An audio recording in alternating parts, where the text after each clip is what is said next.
She held the power to ground the entire fleet with a single phone call, but the man standing in the doorway of the Boeing 787 wouldn't even let her cross the threshold. Captain Richard Sterling looked at Regina Thorne, a woman dressed in a simple hoodie and jeans, and saw a nuisance, a mistake, a disruption to his perfect first-class cabin. He sneered, ripping her boarding pass from her hand and declaring her unfit to fly on his plane.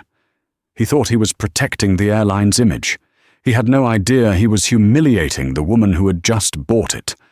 What happens when arrogance meets absolute authority? You're about to find out.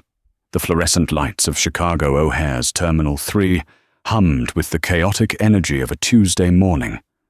For most travelers, the noise was a headache, a cacophony of rolling suitcases, crying toddlers, and the endless drone of gate announcements. But for Regina Thorne, it was the sound of money. Or at least, it was supposed to be.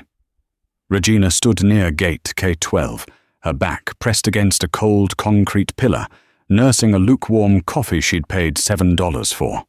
She adjusted the rim of her generic baseball cap and pulled the sleeves of her oversized grey hoodie down over her hands. To the passing world, she looked like a tired graduate student, or perhaps a weary mother traveling alone. She certainly didn't look like the former CFO of Logicorp, nor did she look like the incoming chief executive officer of Stratosphere Airlines, the very carrier occupying the gate in front of her. The board had voted unanimously in a closed-door session 48 hours ago. The press release was scheduled for tomorrow morning. Technically, as of midnight last night, she was in charge. But Regina didn't believe in ruling from a glass tower without understanding the rot in the foundation. Stratosphere Airlines had been bleeding money for 5 quarters. Customer satisfaction was at an all-time low. She needed to know why, and she needed to see it without the filter of a prepared entourage. "Attention passengers," the gate agent's voice crackled over the intercom. The woman, whose name tag read Brenda, looked bored, popping gum as she spoke. "Flight 409 to London Heathrow is oversold. We are looking for volunteers. Actually, never mind. Just line up. Zone 1 only. If you aren't Zone 1, sit down." Regina frowned. The tone was dismissive, almost combative. She pulled out her phone and made a note in her digital log. Gate agent attitude. Hostile. She waited until the Zone 1 line, the first class and diamond status passengers, began to thin out. Regina had booked a first-class ticket under her maiden name, Regina Mills. It had cost her nearly $6,000 of her own money, a reimbursable expense she intended to collect on later. She picked up her carry-on, a battered duffel bag that looked cheap but was actually vintage leather, and joined the queue. Ahead of her, a man in a bespoke Italian suit was tapping his foot impatiently. He reeked of expensive cologne and entitlement. When he reached the counter, Brenda the gate agent lit up, her boredom vanishing instantly. "Mr. Kensington, so good to see you again," she purred, scanning his pass. "Seat 1A, as always. Captain Sterling is flying today. I'm sure he'll take great care of you." "He better," Kensington grunted, snatching his pass back. Last time the champagne was warm. Brenda laughed as if he'd told a brilliant joke. "Oh, you're terrible. Have a great flight." Regina stepped up next. She offered a polite smile. "Good morning?" Brenda's smile evaporated. She looked Regina up and down, her eyes lingering on the hoodie and the scuffed sneakers. The gum-chewing resumed. "Zone 1 only, hun. Economy boarding is in 20 minutes. Sit down." Regina didn't flinch. She had dealt with boardrooms full of men who thought she was the coffee girl. A gate agent was nothing. "I am Zone 1, Regina said softly, extending her digital boarding pass on her phone. Brenda sighed, a dramatic exhale that blew a strand of hair off her forehead. "Phone." She snatched the device from Regina's hand, her long acrylic nails clicking against the screen. She scanned it. The machine beeped green. Brenda frowned, looking at the screen, then back at Regina, then back at the screen. She typed something into her keyboard. "Is there a problem?" Regina asked. "System says first class," Brenda muttered, sounding disappointed. "Seat 2A, right behind Mr. Kensington." She narrowed her eyes. "Did you use miles for this? Employee pass?" "I paid cash," Regina said, her voice cooling. "Is there a reason you're interrogating me? Or can I board?" Brenda scoffed, handing the phone back with a shove. "Just checking for fraud. We've had a lot of issues with stolen credit cards lately. Go ahead." Regina took her phone, her jaw set tight. Fraud. The implication hung in the air like toxic smoke. She added another line to her mental notes. Racial profiling at the gate. Check training logs for Brenda. She walked down the jet bridge, the cool air of the tunnel hitting her face. She took a deep breath. "Stay calm," she told herself. "You are here to observe. Do not break cover unless absolutely necessary." She had no idea that absolutely necessary was waiting for her 10 yards away, standing in the doorway of the aircraft. Captain Richard Sterling was a legend at Stratosphere Airlines, mostly in his own mind.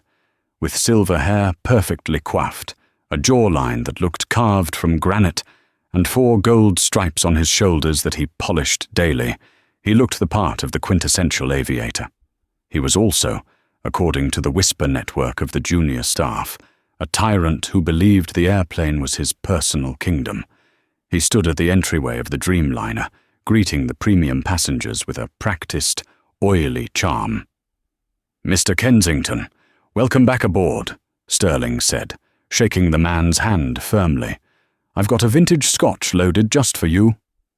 "Excellent, Richard, excellent," Kensington replied, sweeping past him into the cabin. Sterling adjusted his tie, a self-satisfied smirk on his face. He turned to greet the next passenger, expecting another high-value client. Instead, he saw Regina. Regina walked down the final slope of the jet bridge. She saw the captain and offered a nod, attempting to step past him toward the left aisle where the first-class suites were located. Sterling's arm shot out, blocking the doorway. It wasn't a polite gesture. It was a barricade. "Whoa there," Sterling said, his voice dropping the smooth baritone he'd used for Kensington and adopting a sharp, authoritative bark. "Wrong turn." Regina stopped, looking at the arm barring her path. She looked up at Sterling.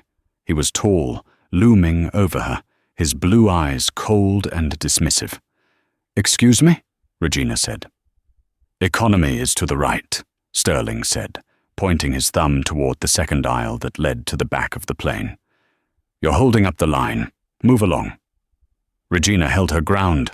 She held up her phone again, displaying the QR code and the bold letters. 2A. "I'm in seat 2A, Captain," she said clearly. "That's to the left." Sterling didn't even look at the phone. He looked at her face, then at her hoodie. A sneer curled his lip. "Let me see that." He snatched the phone from her hand, the second staff member to do so in 5 minutes. He squinted at it, not scanning it, just staring at it, as if trying to decode a hieroglyph. "Regina Mills," he read aloud, testing the name. "And you're telling me you bought a $6,000 ticket for a Tuesday morning flight to London?" "I'm telling you that is my boarding pass," Regina said, her patience thinning. "And I would like to take my seat." "I don't think so," Sterling said. He handed the phone back to her, but he didn't move his arm. "We've got a manifest problem. I show seat 2A as occupied." "Occupied by me," Regina said. "No." Sterling stepped closer, invading her personal space. "Occupied by a paying customer, not someone working a system error or holding a buddy pass from a ramp agent." Regina felt the heat rise in her cheeks. It wasn't embarrassment. It was the slow burning fury of justice denied. "Are you accusing me of stealing this ticket?" I'm saying you don't look like my typical first-class passenger, Sterling said, his voice low enough that the passengers behind her couldn't hear the specific words, only the tone of confrontation. And I don't tolerate scammers on my flight. You want to fly? You go back to the gate, you get this sorted out, and maybe, we let you sit in the back near the toilets, but you aren't turning left on my ship. Behind Regina, a line was forming. A young couple looked uncomfortable. A businessman checked his watch. "Captain," Regina said, her voice icy, "I strongly suggest you check your manifest again. I am a valid passenger. If you deny me boarding, you are violating federal aviation regulations and company policy."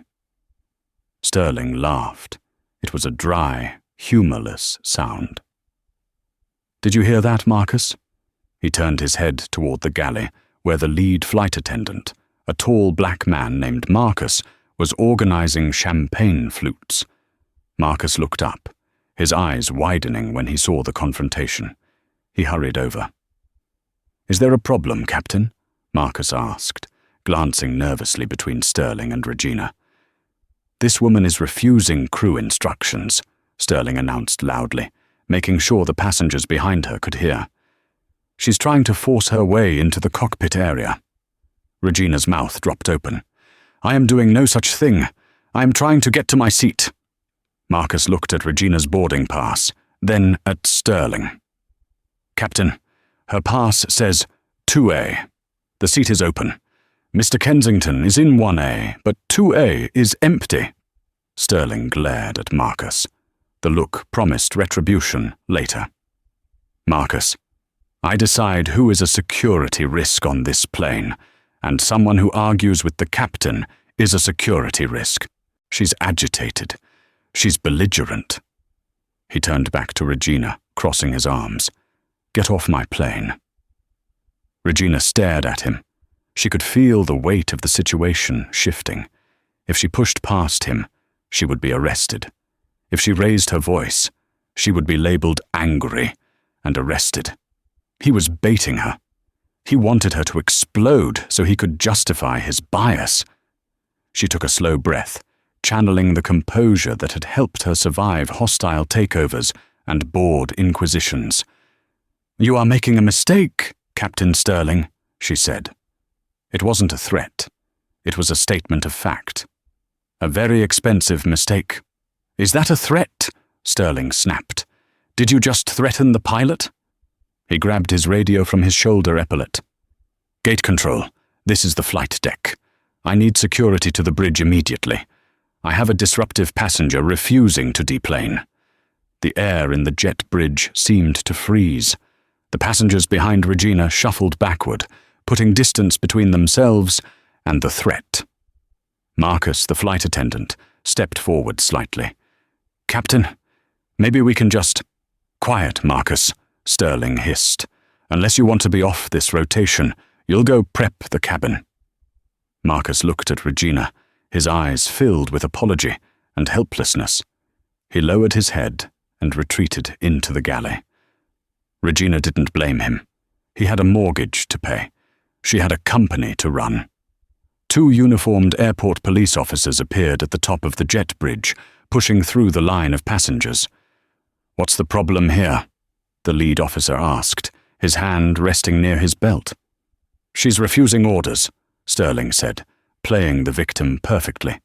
"She tried to push past me into the flight deck. I want her removed and banned from this flight." The officer looked at Regina. "Ma'am, grab your bag. Let's go."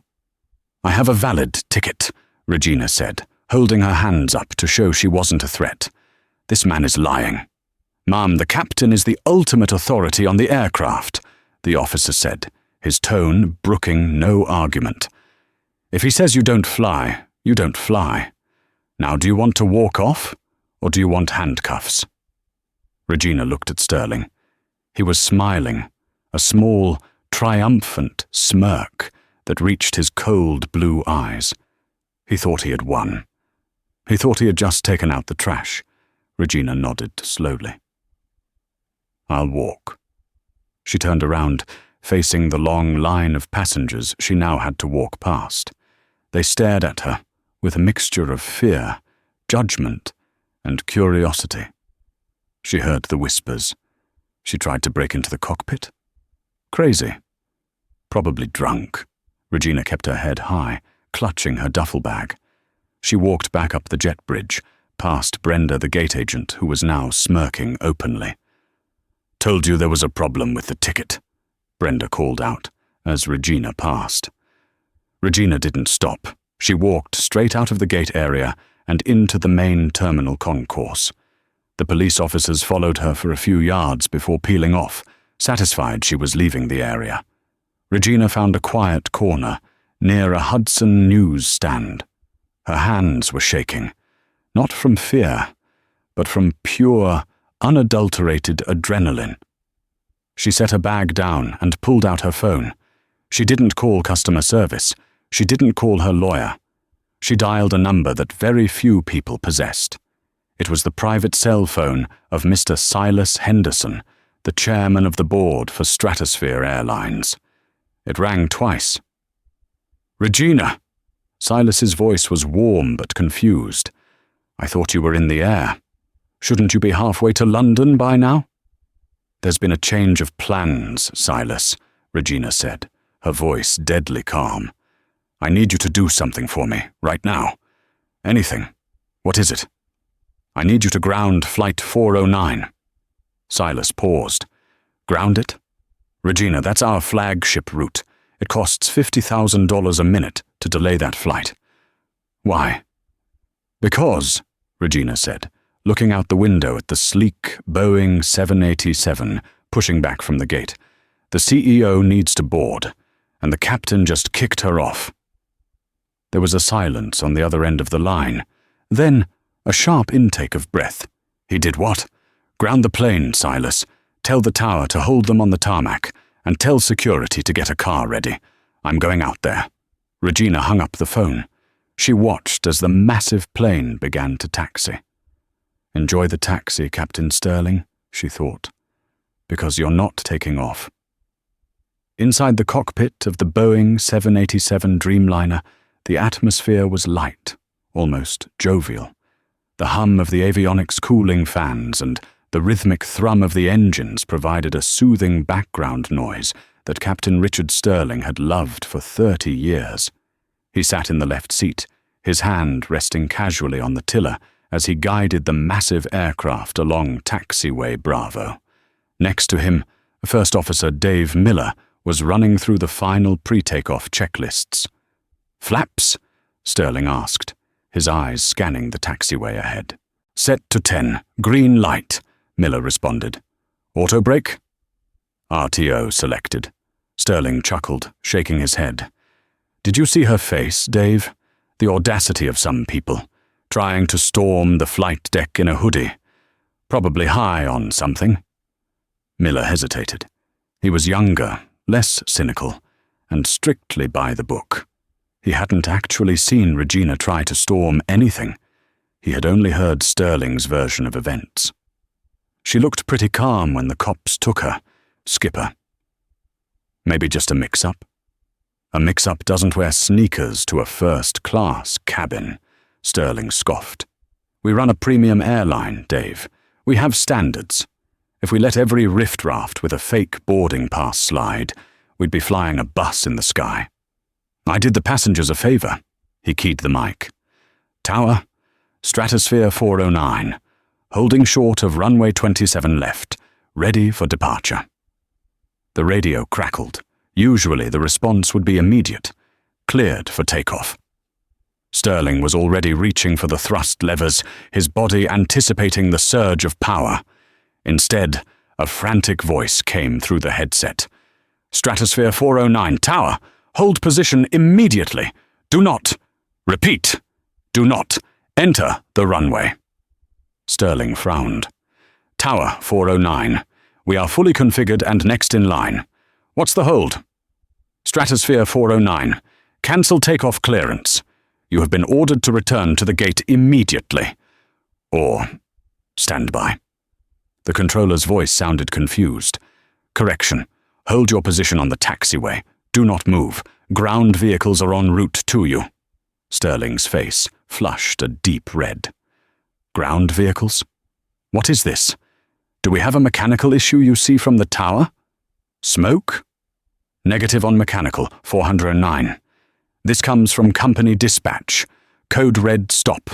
You are ordered to shut down engines 1 and 2 immediately." Sterling slammed his hand on the center console. "Code red? That's for bomb threats or hijackings. We don't have a threat. We just kicked the threat off." Behind him, the flight deck door buzzed. Marcus, the lead flight attendant, entered. He looked pale. "Captain, Mr. Kensington is asking why we stopped.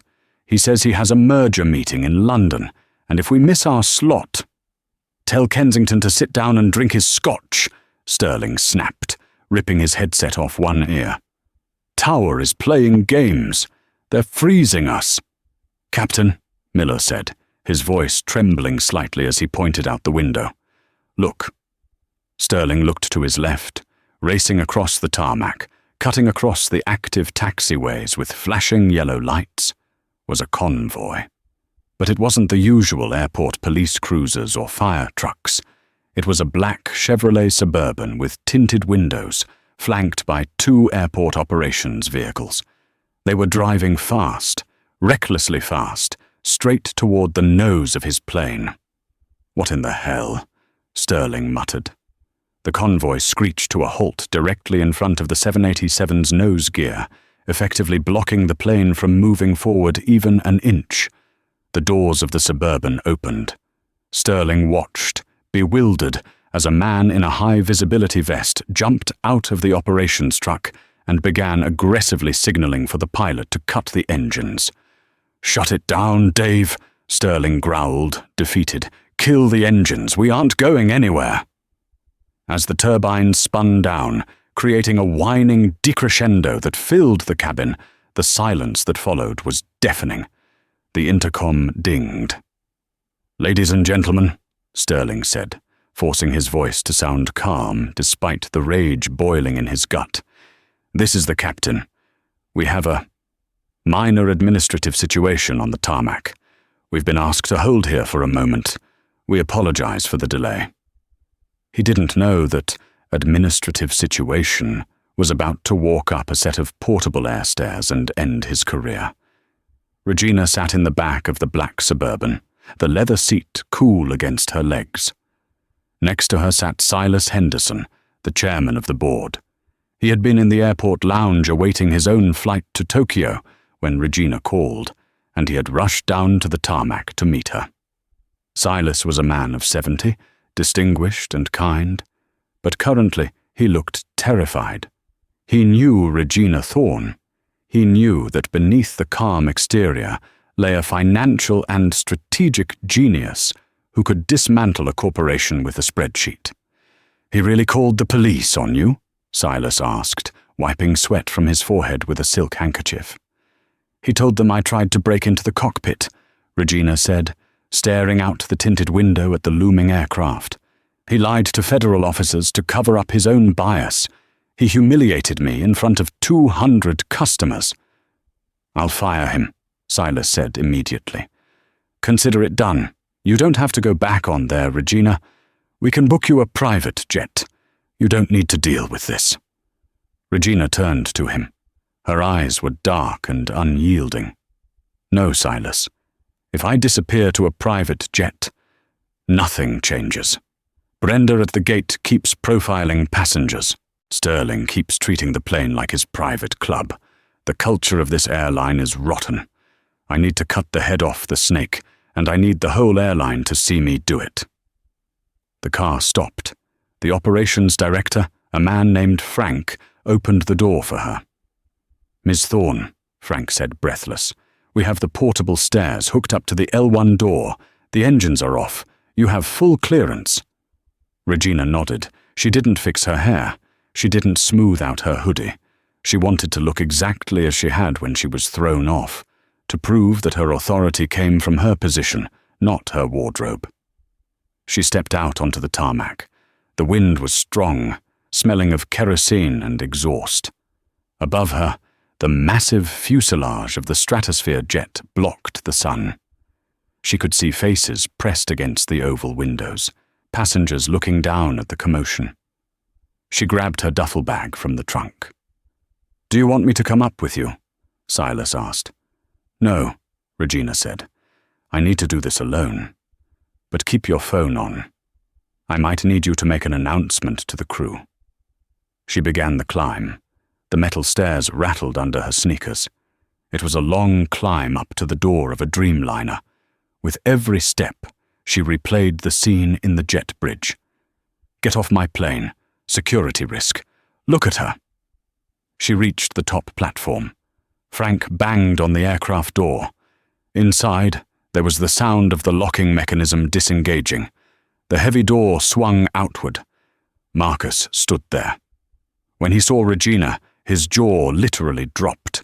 He looked past her to the black SUV and the convoy of operations vehicles on the ground below. He looked back at her hoodie. The connection was made. "Mom," Marcus whispered, his voice cracking. We. Regina stepped across the threshold, re-entering the plane she had been banished from 20 minutes ago. The cabin was silent. The first-class passengers, including the arrogant Mr. Kensington in 1A, were craning their necks to see who had caused the delay. When they saw the hoodie girl walk back on, a ripple of shock went through the cabin. "Is this a joke?" Mr. Kensington announced loudly. "We stopped the plane for her? The crazy woman?" Regina ignored him. She stood in the galley, dropping her bag on the floor with a heavy thud. "Marcus," she said calmly. Yes, Mom?" "Tell the captain I'm back, and tell him to come out here. Now." Marcus didn't argue. He didn't say it was against protocol. He saw the convoy outside. He saw the steel in her eyes. He turned and practically ran into the cockpit. Regina waited. She stood in the center of the aisle, visible to the first 3 rows of economy and the entire first-class cabin. She folded her hands in front of her. She waited for the king to come down from his throne. Captain Sterling burst out of the flight deck door like a bull seeing red. He didn't even put his hat on. His face was a mask of fury. "What is the meaning of this?" he bellowed, his voice booming through the quiet cabin. He spotted Regina standing there. "You! How did you get back on here? Marcus! Why is the door open? I gave a direct order." He stormed toward Regina, his finger pointed at her chest. "You are in serious trouble, lady. You have just committed a federal offense. Hijacking a tarmac vehicle, forcing the plane to stop. You're going to prison for 20 years. Regina didn't flinch. She didn't step back. She let him scream. She let him show everyone exactly who he was. "Are you done?" she asked quietly when he paused for breath. "Done?" Sterling laughed, a manic sound. "I'm not done until you are in handcuffs. I don't know who you think you are." "That's exactly the problem, Captain Sterling," Regina interrupted, her voice slicing through his shouting. "You don't know who I am. You looked at my clothes, you looked at my skin, and you decided I was nobody. You decided I was a security risk, because I dared to have a first-class ticket." "You are a security risk. You're delusional," Sterling shouted. He turned to the cabin. "Folks, I apologize. Security is on the way to remove this woman again." "Security brought me here, Richard," Regina said. She used his first name. It jarred him. Sterling froze. "What?" "The black Suburban outside." Regina gestured to the open door. "That belongs to Silas Henderson. Do you know who Silas Henderson is?" Sterling blinked. The chairman?" "Correct," Regina said. She reached into the pocket of her hoodie. Sterling tensed as if she were pulling a weapon. She pulled out a simple, laminated ID badge. It wasn't a frequent flyer card. It was a corporate executive badge. It had the Stratosphere Airlines logo, and below her photo, the title was printed in bold black letters. Chief Executive Officer. She held it up to Sterling's face. "My name is Regina Thorne," she said, her voice projecting clearly to the back of the first-class cabin. "As of midnight last night, I am the new CEO of Stratosphere Airlines. I own this plane. I own the fuel in the wings. I own the seat you're sitting in. And I own your contract." The silence that followed was absolute. It was heavier than the silence of the engines. It was the silence of a vacuum. Mr. Kensington, in seat 1A, choked on his drink. Marcus, standing in the galley corner, put his hand over his mouth. Sterling stared at the badge. He looked at the photo, then at Regina, then back at the badge. His face went from red to a sickly shade of grey. His mouth opened and closed like a fish out of water. "No," he whispered. That's not possible. The new CEO is—" You thought what?" Regina stepped closer, driving him back a step. "You thought the CEO would be a man. You thought the CEO wouldn't be wearing a hoodie. You thought the CEO wouldn't be a black woman standing in Zone 1. Sterling began to stammer. The arrogance evaporated, replaced by a terrifying realization of his own doom. Miss Thorne, I didn't know. You have to understand, we have protocols. I was trying to protect the flight." "You weren't protecting the flight," Regina said, her voice dripping with disdain. "You were protecting your ego. I had a valid boarding pass. You refused to look at it. I had a valid seat. You refused to let me take it. You lied to the police. You abused your authority to humiliate a paying customer." Regina turned to look at the passengers. "How many other people have you done this to, Captain? How many people have you kicked off because you didn't like how they looked?"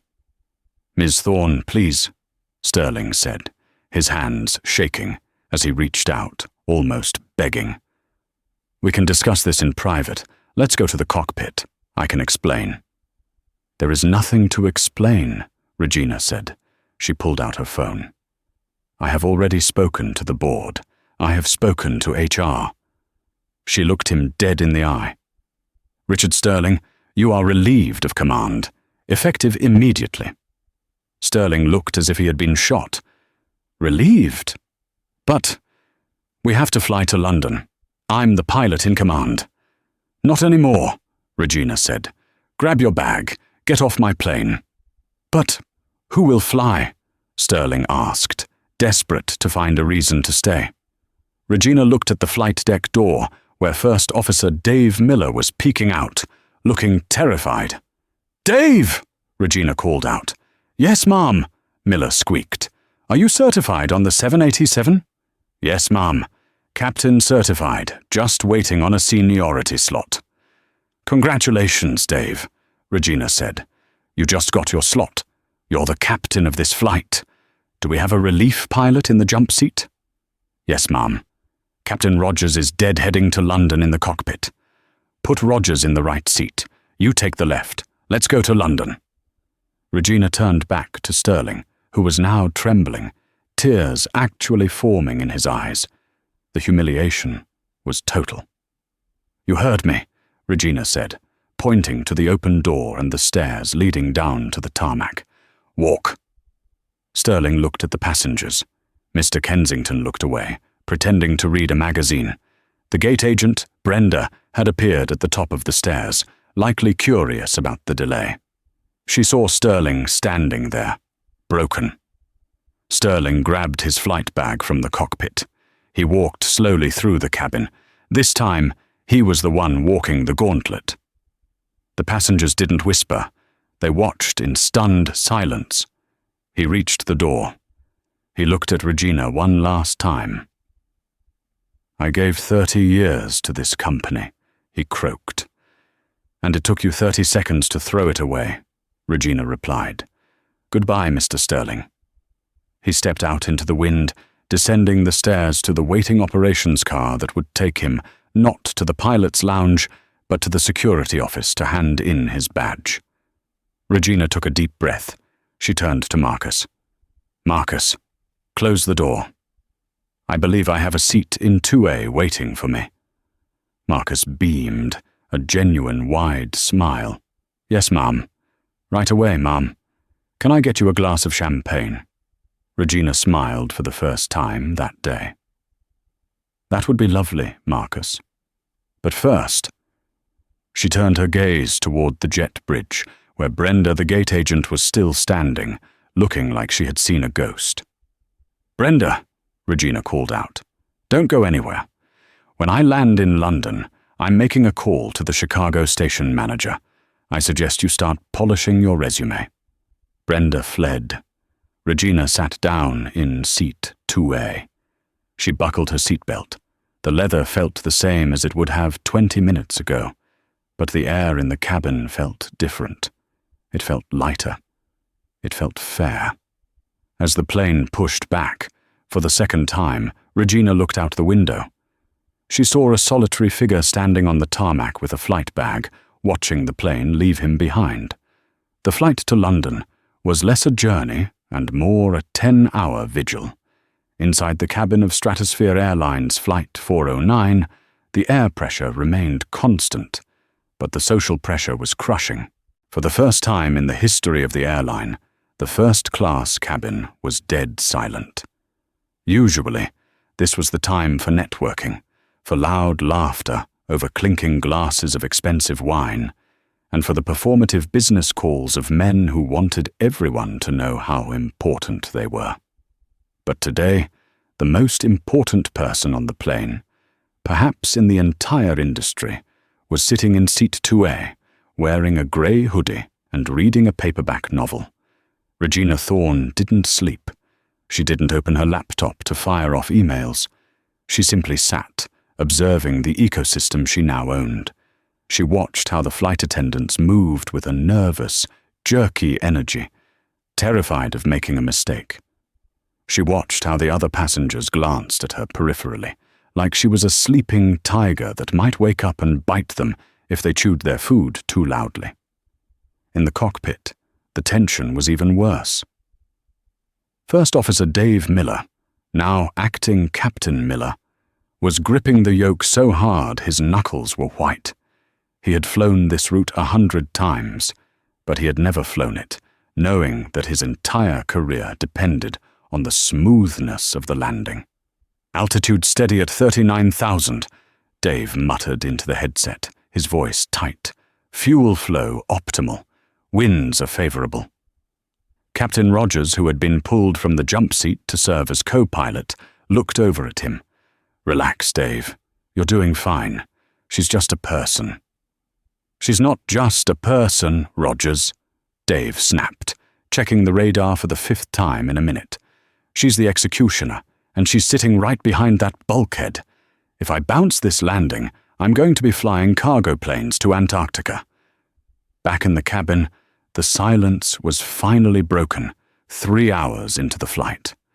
Mr. Kensington, the man in seat 1A, who had earlier laughed when Sterling blocked Regina's path, had been marinating in his own anxiety.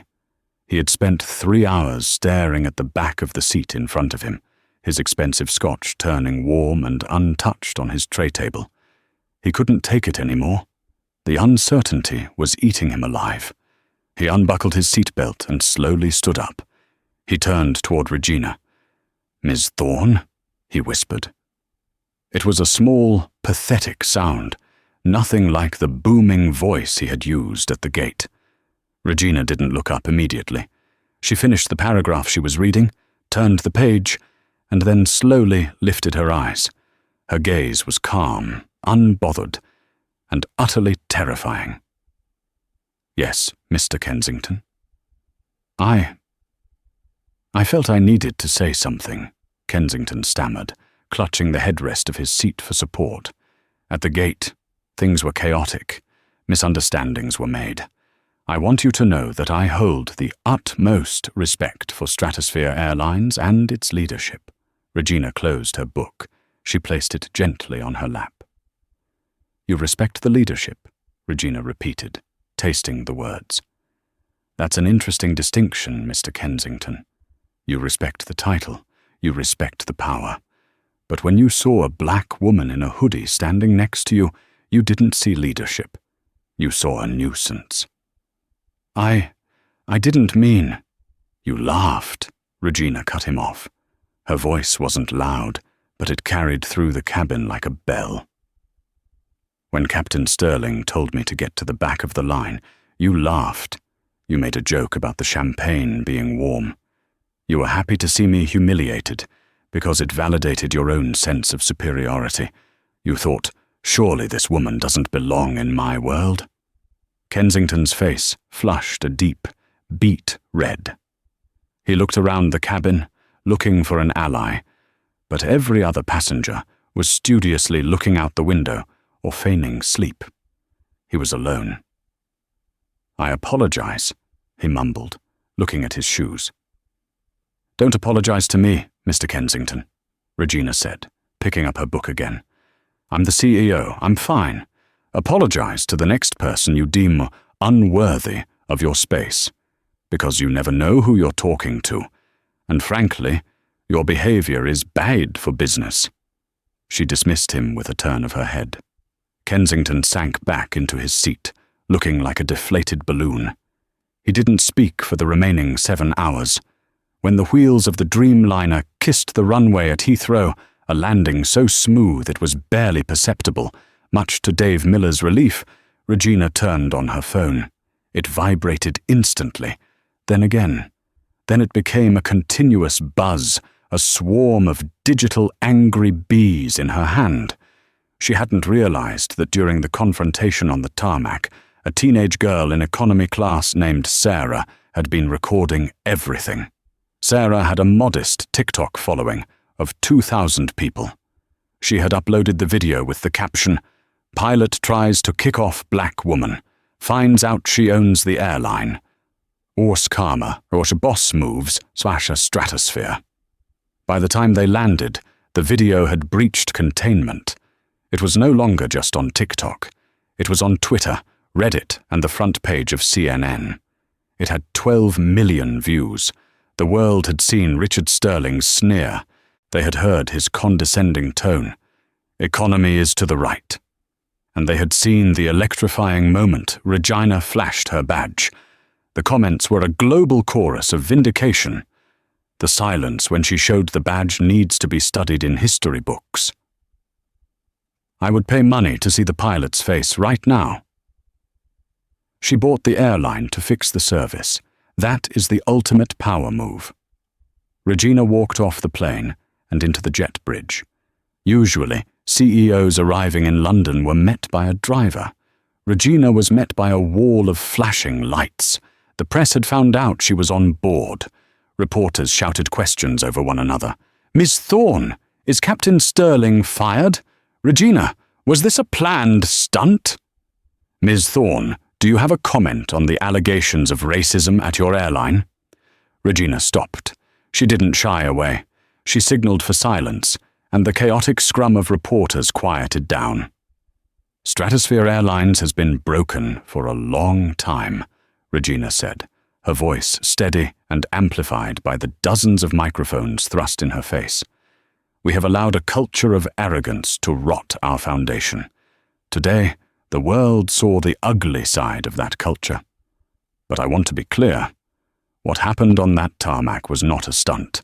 It was a diagnosis. And as of today, the surgery begins. If you cannot treat every passenger, regardless of race, attire, or status, with dignity, you cannot wear our wings." She walked away, leaving the press in awe. She didn't need a PR team to write a statement. She was the statement. Back in Chicago, the surgery Regina promised was swift and without anesthesia. Captain Richard Sterling sat in the chief pilot's office. Across the desk sat the director of human resources and the vice president of flight operations. Sterling looked 10 years older than he had that morning.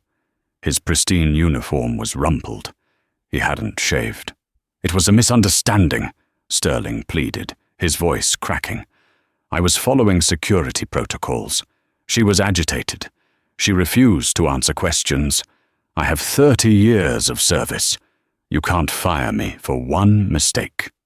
The HR director slid a tablet across the desk. It was playing the viral video. "This isn't a mistake, Richard," she said coldly. "This is a liability. Our stock dropped 4% when the video went live. It rallied 8% when Regina announced she was handling it personally. The market has spoken. You are bad for business." "But the union has already reviewed the footage," the VP of Flight Operations interrupted. "They aren't going to fight this. You violated 3 federal statutes regarding passenger discrimination and 6 company policies regarding chain of command. You lied to airport police, Richard. That's the nail in the coffin. You filed a false police report against your own CEO." Sterling slumped in his chair. "So, suspension? Demotion to first officer?" The VP shook his head. "Termination, effective immediately. And Richard, we are reporting this incident to the FAA. You're going to have a permanent mark on your airman's record for gross misconduct and abuse of authority." Sterling walked out of the building, carrying a cardboard box with his personal effects. He walked past the flight planning room, where he had held court for decades. Younger pilots, men and women he had bullied and belittled for years, stopped talking as he passed. They didn't look at him with pity. They looked at him with relief. 6 months later, a travel vlogger in Arizona posted a video about a Grand Canyon helicopter tour. The footage showed a sweaty, miserable pilot shouting over the noise of the rotors, trying to explain rock formations to a group of tourists who were more interested in taking selfies. The pilot was Richard Sterling.